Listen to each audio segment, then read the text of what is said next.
the way they're doing it, unethical, merong bribe, merong money, yun ang allegations, yun ay mali. Alam mo, dapat isa rin baguhin dito, pag-uugali ng ating mga politiko rin. Dahil nga sa issue ng corruption, grabe na. Kailangan na rin na talagang magkaroon ng agresibong kampanya laban sa corruption. Sinabi ni Congressman Richard Gomez na walang katotohanan ang pahayag na ang mga miyembro ng House of Representatives ay inalok ng tig 20 million pesos para ihatid ang mga pirma na kailangan ng panukalang People's Initiative para sa Chacha. Magpakilala kayo! Bakit kayo nagtatago sa dilim? Anong tinatago ninyo?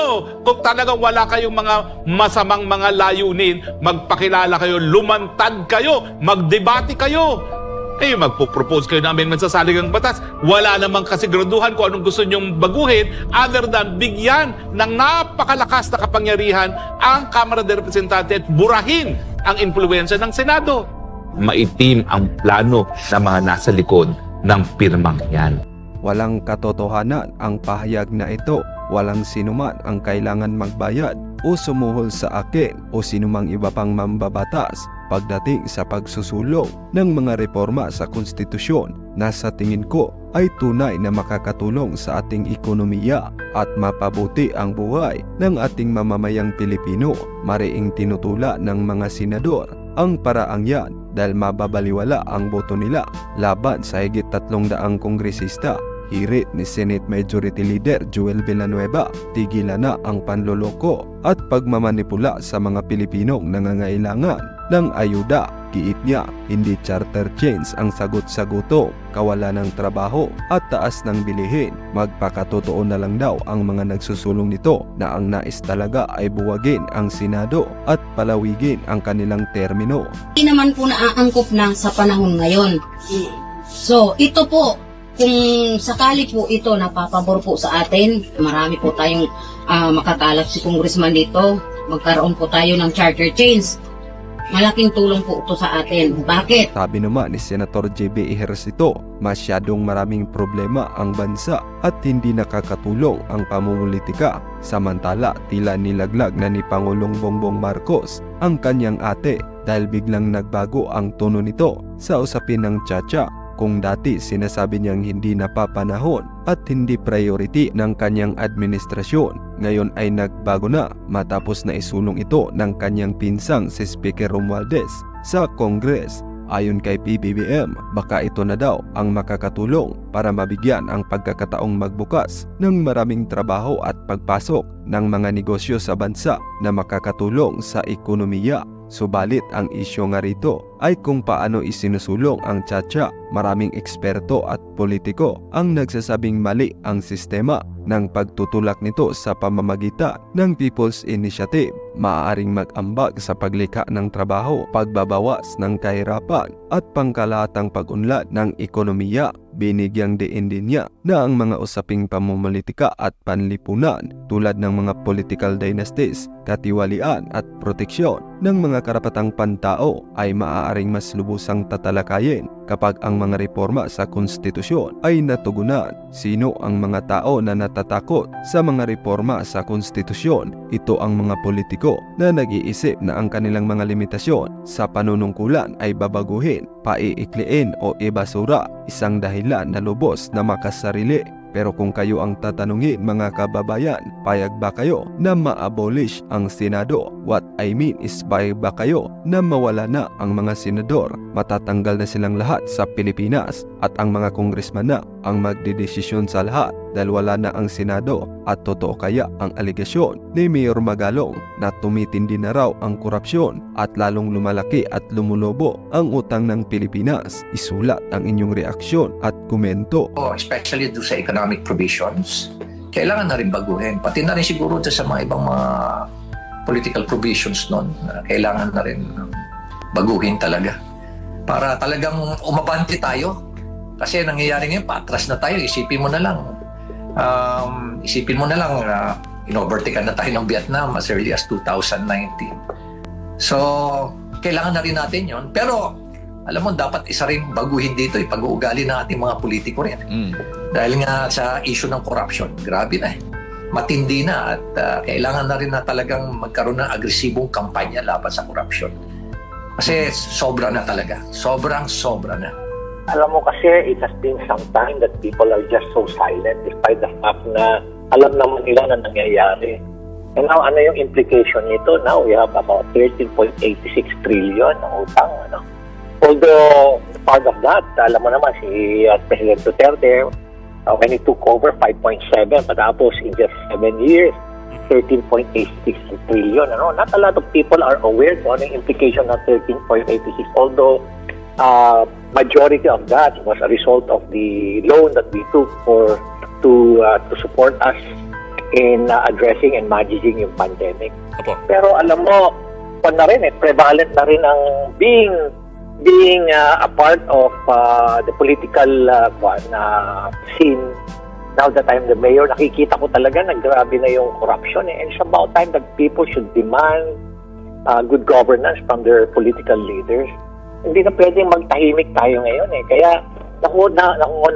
frustrate ako na ganun lang ba? Tapos nangyari pa itong NUP na kami na from the Uniform Service, Armed Forces of the Philippines, Philippine National Police, and all the other uniform service are willing to part with our reasonable amount para lang makatulong to address itong deficit natin kasi hindi na siya sustainable eh.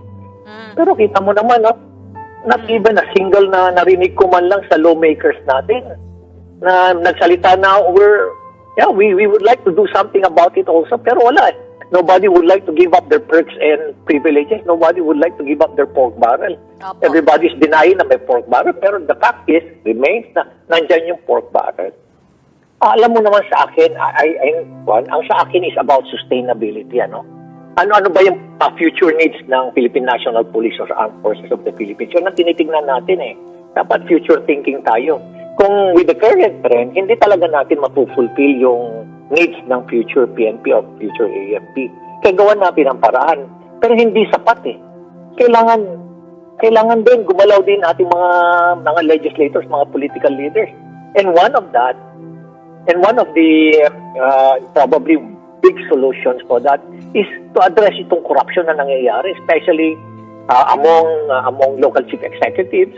And at the same time, dun sa mga mambabatas natin, they have to give up their pork barrels. And at the same time, kami naman, sa local chief executives, it's about time na tama na yung mga porsyento dyan sa mga project. One way or the other, sometimes, somehow, somewhere, we have to stop. No? We have to stop. Otherwise, magsasuffer pa tayo. Look what is happening now. 13.86 trillion. And surprisingly, I was going over the internet. Nobody except for one political leader. That's former Senator Pantilo Lacson, who keep on consistently creating, demanding, raising some issues about this pork barrel. Alam mo, again, someone is lying. Someone is lying. Ako I'm now, doon siguro nung nasa Philippine National Police, siguro mag-iisip pa ako, totoo ba may pork barrel? Pero ngayon na nandito na ako sa, I'm now a local chief executive. Yeah, there's no doubt, there's the pork barrel pa rin. Nandiyan pa rin yan.